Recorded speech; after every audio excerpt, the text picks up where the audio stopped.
remember? They did sacrifice to God because there's something about the nature the nature in us to reach to God through the concept of sacrifice. Therefore, Paul says in Romans chapter 12, verse 1 and 2, let our life be a what?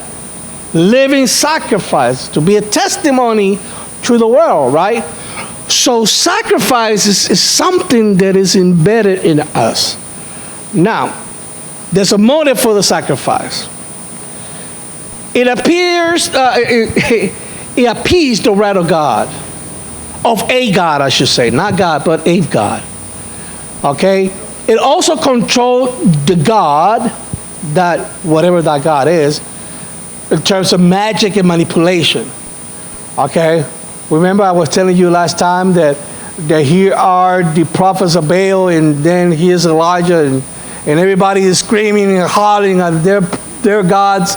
And here's Elijah's like, oh man, take it easy, come on. If he's not responding, yell loud, and probably he's sleeping, right? He was mocking them. Because it's this concept of magic and manipulation. It is like we said to people sometimes, remember, if you don't do this, God's going to get you. That's manipulation. Come on. We Christians don't need to manipulate people that way. We just tell them the truth of God. God doesn't like sin, and if you sin, this is what's going to happen. But don't go like, hey, remember, if you don't come and kiss mama, the wrath of God is going to be the point. Or eat our food or something. But it assures us the continuation of a blessing. Right? Another thing that motivates us for sacrifice, or the motive for sacrifice, is that it gives us this expression of gratitude. When I sacrifice, is by sense of gratitude.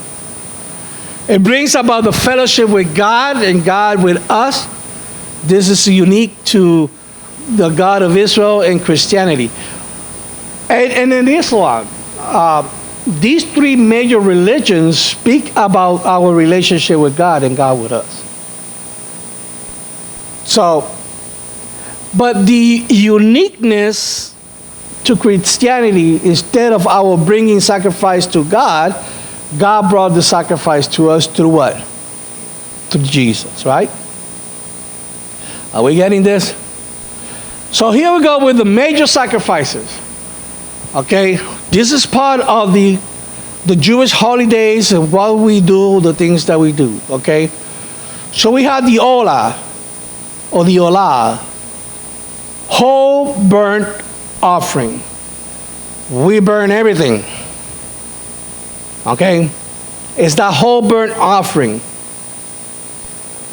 Also, the purpose of this burnt offering is to atone for what?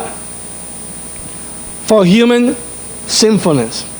Actually, there's still cultures today that use sacrifice to their God in order for them to be atoned for the things that they have done. In some Hispanic cultures, they will go to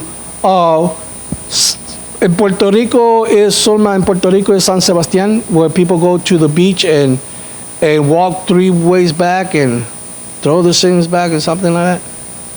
Oh, the day of San Juan, St. John.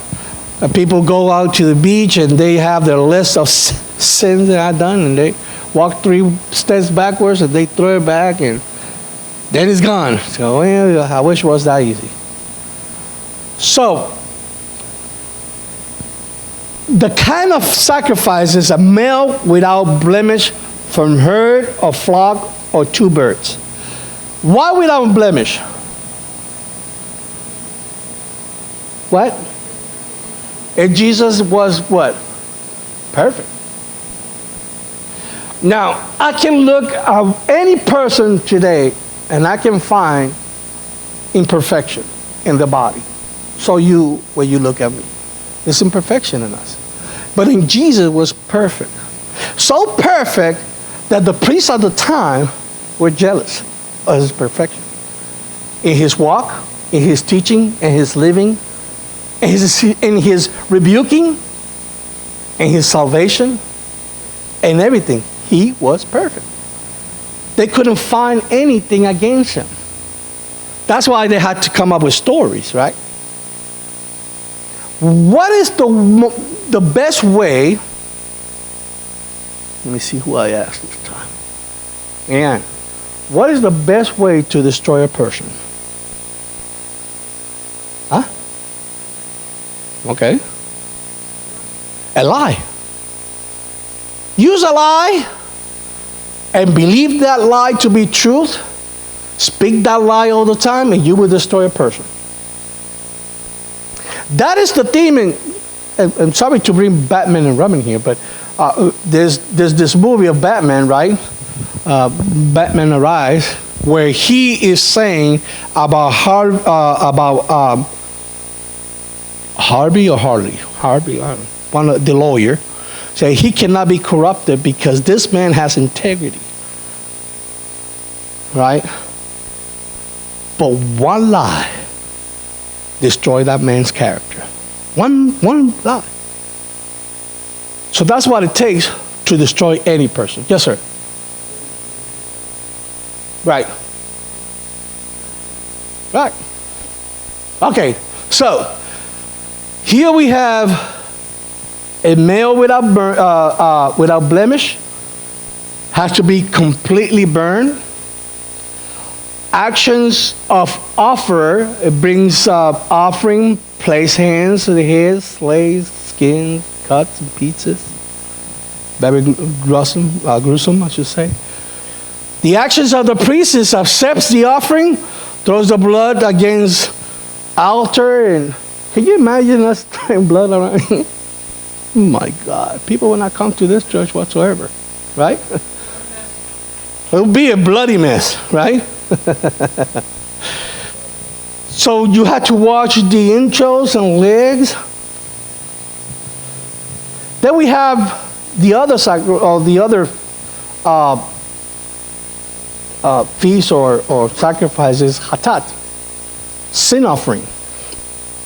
What is a sin offering, you may ask? Well, the sin offering is the purpose is to atone for a specific winning sin. That's why Paul or David in one of the Psalms, he says, forgive my sin, even those that are what? Unknown. Even those that are not known to you, forgive me. The priest brings a bull, congregation, young bull, okay? Ruler, he is a male goat. If you don't have a young bull, you bring a male goat. One of the people can be a female goat or a sheep. Poor person will bring 2 birds. So there is something for everybody. There's no excuse. If you don't have $1,000, you can give $1 to the church, right? Well, we will talk about that later. So very poor person, because you have the poor and then very poor, they bring flour. The nature is fatty portions burned, and the remaining is eaten by the priest and his family. It was the Levites who would eat all this stuff. So the action of the offerer was to bring offerings. Elder do so for the congregations as well. The action of the priest again is to accept the offering, throws blood against the altar, burns fat, eats meat, and all that good stuff. Then we have the guilt offering, asam. And by the way, there are the references there. I'm not saying the references because I believe you all can read, right? So the purpose is to atone. This guilt offering is to atone for a sin requiring restitution or breach of faith.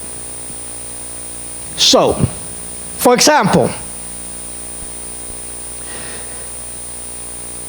if I sin against my brother that affected him, his family, his livestock or whatever, my responsibility was to bring a sacrifice to atone for what I did in restitution to what I did to you. And God would accept that as you asking for forgiveness. Okay? I'm going to go fast. Some of you are falling asleep on me. So the purpose to atone for sin requiring restitution or breach of faith is the same as purification, sins of offering, plus the specific restitution. So everything is basically the same as purification plus specified restitution. Then we have minha, grain and cereal offerings. Grain and cereal offerings. I was in Guatemala several moons ago, and I was taken to a tribe up in the mountains. And it was what they call the grain and cereal offerings to the Lord. And everybody, it was the month of harvest. And everybody took that first harvest and brought it to the altar, bringing grain and cereal offerings to the Lord. And the altar was full of grain and cereal. Full. From poor people. It was the first harvest, belongs to the Lord. Well, my God, after that, they were blessed in abundance to the point that they can feed their tribe for the whole year. So there is blessing when you give from your heart. Okay? Any questions so far? So far, so good. So it's to secure, retain goodwill. That's the purpose. The flour, cakes of wafer, of first fruits, token or burn. In another word, is either without cooking, I guess cooking. Okay. So the offerer brings the offering and takes a handful, and the action of the priest is to burn handful, and the priest and his sons eat the rest. That's why those guys were fat. Go ahead. Yes, go ahead.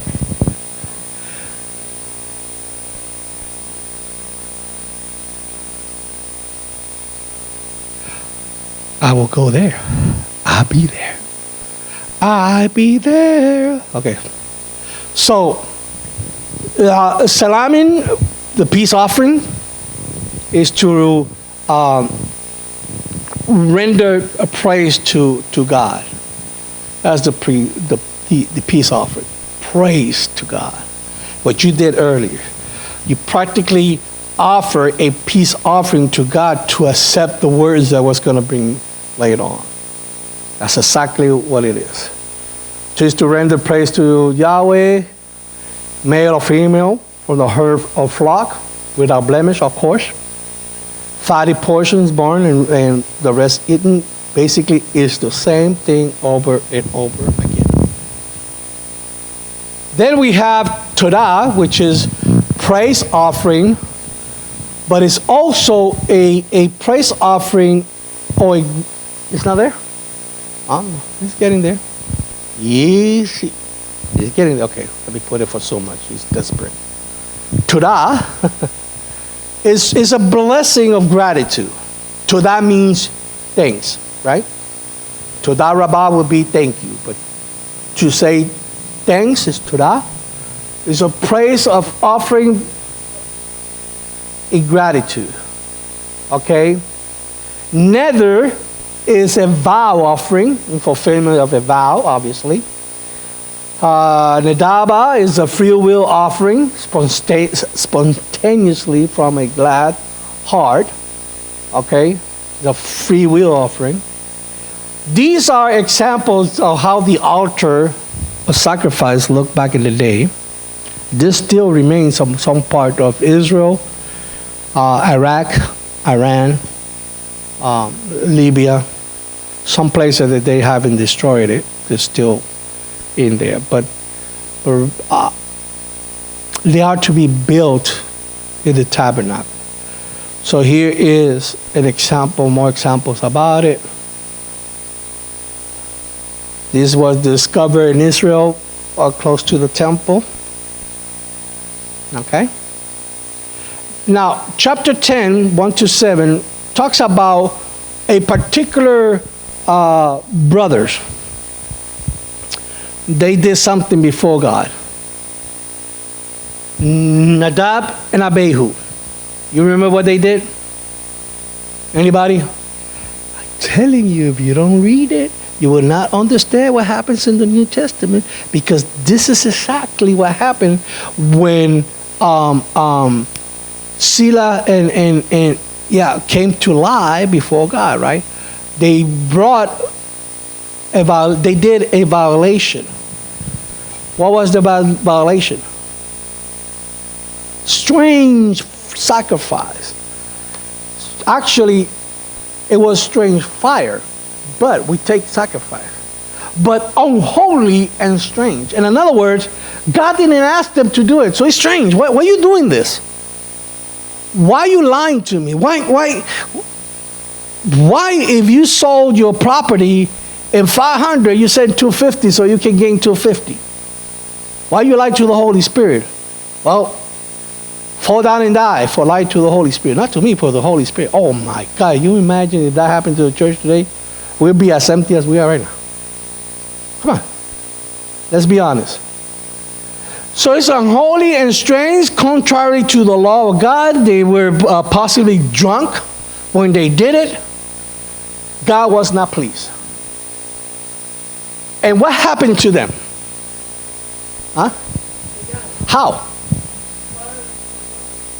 How?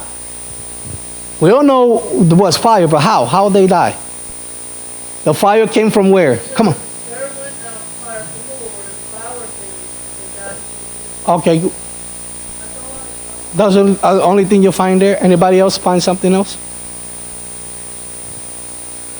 They were burned from the inside out. Can you imagine if that happened today? Burned from the inside out. Then you sit in there and you start burning up. You go, what's going on here? Instantaneous combustion? You know? Sacrifice and worship and gratitude is a serious business. You cannot play with this stuff. And I see people playing with this stuff all the time. I have seen people that have the most strange life, and they dare to go up and sing or preach or whatnot. I'm not perfect. So sometimes when I go in a rampage and get mad, I might say something that might hurt somebody. And if I had to preach that same night or the following day or in a week or two, you bet that I'm asking God to please don't kill me at the altar, to have mercy and compassion. This is serious business. Have mercy upon me, God. I mean, I didn't meant to say that, but it came out. Well, the abundance of your heart, the mouth speaks, right? Forgive me, Lord. Anyways. So, chapters 11 to 16 is the law of purification, a ritual concerning cleanliness. Why God is so so obsessed with cleanliness? Come on, say it. One thing, and what else? We say it all the time when we talk about cleanliness. Huh? Right? It's holy. Cleanliness is holy. We have a family member that when we go to see family members, that when we go to see them and we see sometimes their homes, we go like, God help me. I had to give Suma medication to calm him down. I'm just joking. But it is that. I mean, sometimes I go like, come on, people. Cleanliness is close to godliness, right? Or near to godliness, or whatever they call it. All right. So was health reasons. Good job. Some of these forbidden animals were used in pagan rituals. Remember, Paul was trying to teach the Christians at the time, and even the Jews at the time, but more the Gentiles, do not go to the plaza on what day? On Wednesdays, because everything that they sell there is sacrificed to the gods. Don't go there. But if you go, don't ask how the animal was killed or to who was killed, because it's none of your business. Just eat it. Pray for it. Sanctify it. Eat it. Can we sanctify a pig that is unclean before God? No, we can't. Unholy is unholy. You cannot change that. Saying that we can pray for a pig and becomes holy is like saying that we can pray for Satan and he becomes a saint. It's not happening. Right? So there's certain things that it remains unholy, but there's other food that are intended to be holy, but it was given to the gods, and God wants us to survive. Okay? Okay. So tests of obedience reflect the character of God in our daily lives. The Day of Atonement, symbolism is dealing with the sins of the people. 3 areas to be covered: the priest, the people, and the sanctuary. So it covers the pastor, it covers the church, which is the people, and the building.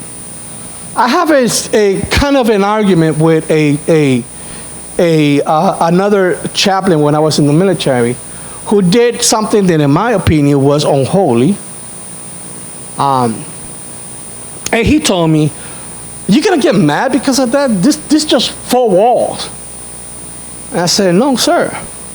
It might be 4 walls. It might not mean anything to anybody. But for us who believe, who understand that the sanctuary is the place where God habitates, it's holy place. Don't make it unholy because you think it's just a building. Yeah, it's a building. I understand that. Of bricks and gypsum board and all that good stuff, but it's the place where God meets me and I meet God when I come here. So keep it holy. And then we're going to be holy and all that good jazz. Okay. So Hazazel, who's Hazazel? Oh, sorry. I'm in your way, son. Hazazel or Azazel. Who was he? Well, Azazel was a demon. Bottom line.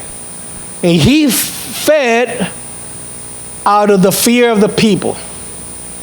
A supernatural power, probably a demonic one, who haunt people in the wilderness.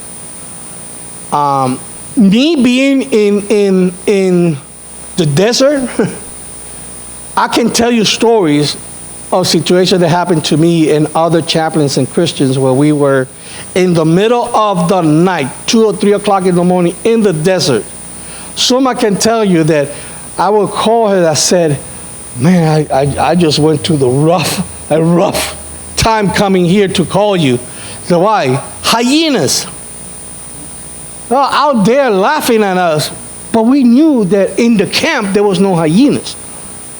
Okay, on the base that we were, there was no hyenas, but we knew there were demons just trying to make us scared.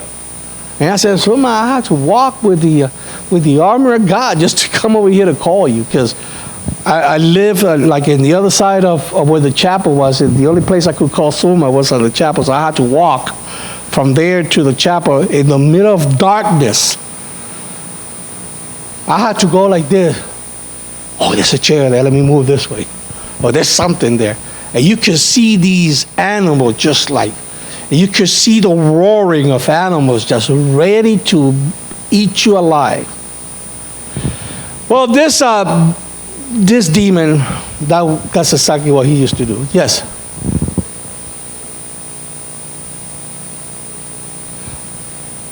Speak up. I think we're still in the previous chapter. Hold on.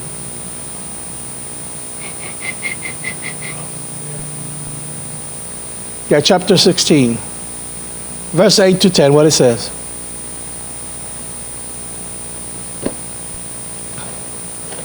Huh?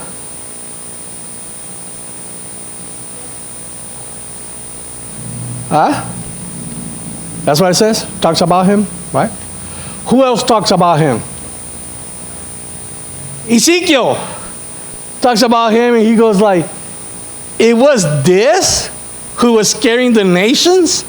It was this thing that was carrying people around? So this supports the idea, this idea comes from Leviticus chapter 17, verse 7.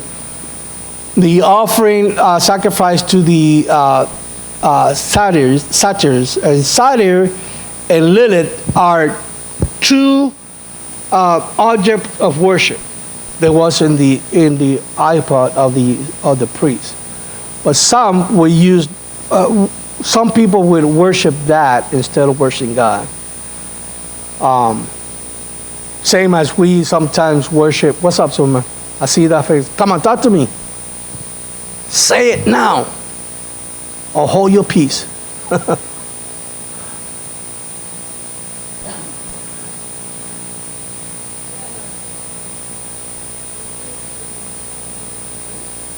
Say that again.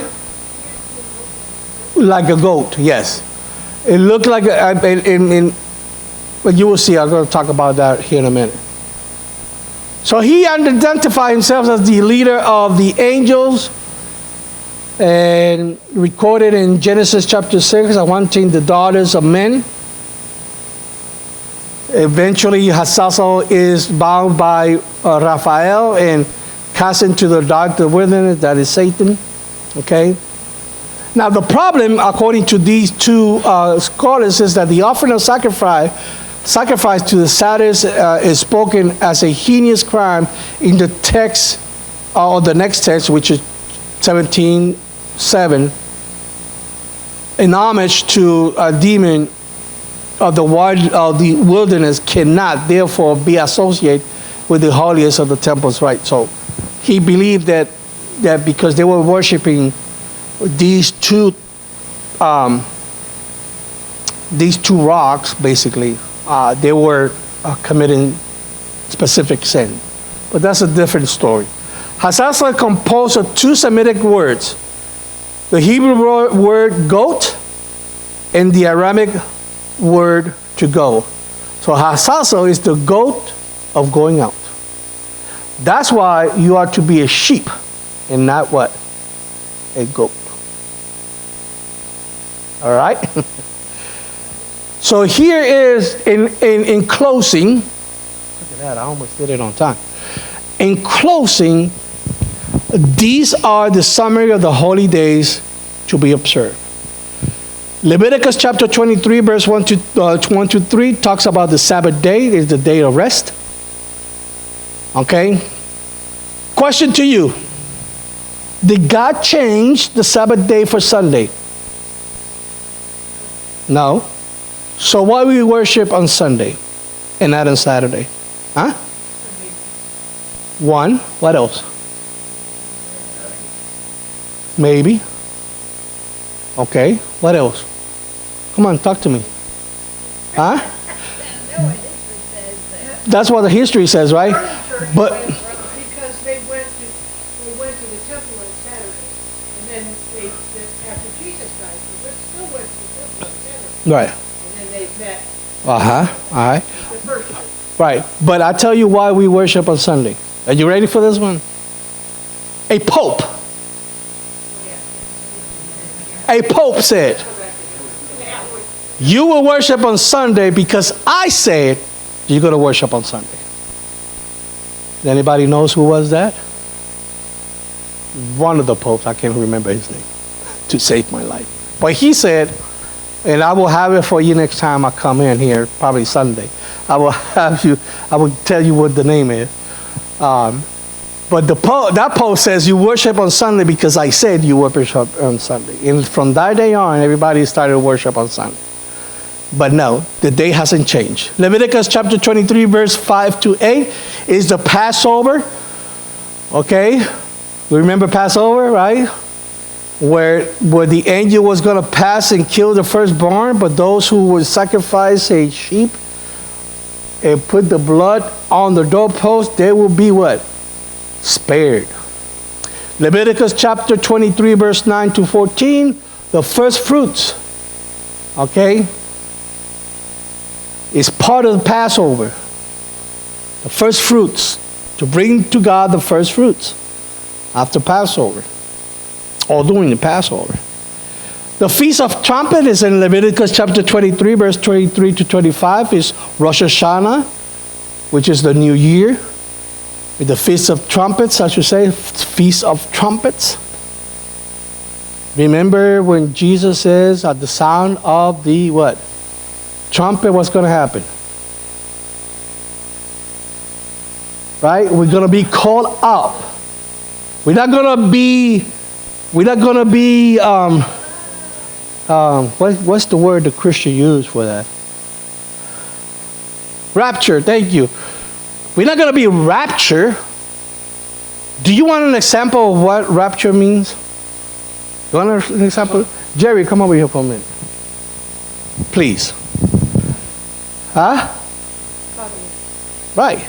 It's like, this is rapture. Come on, let's go. You're going with me, what I tell you, you're going. Sorry. That's an example of being raptured. You are taking somebody against their will. So we're not being raptured, we are being calling up or calling out. Okay? That's two different things.